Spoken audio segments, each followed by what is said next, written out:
வணக்கம். இது குரலின் கதை. சின்ன சின்ன கதைகள், பெரிய பெரிய உணர்வுகள். இந்த கதையில் வரும் பெயர்கள் அனைத்தும் கற்பனையே. ஒரு நகரத்தில் ஆதிரன் என்ற வாலிபன் இருந்தான். அவன் திறமைசாலி, நல்லவன், நல்ல ஆளுமை தன்மை கொண்டவன், சிறந்த குணங்களை கொண்டவன்.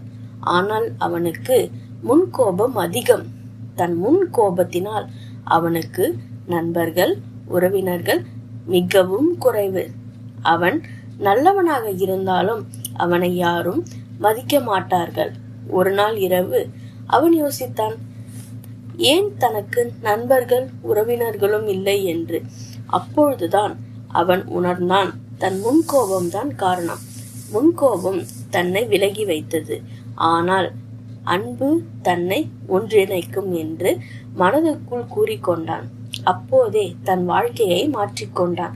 இந்த கதையில் நாம் ஒருவரின் கடந்த காலம் அவனை வில்லனாக்கலாம், ஆனால் ஒரு நல்ல முடிவு அவனை ஹீரோவாக்கும்.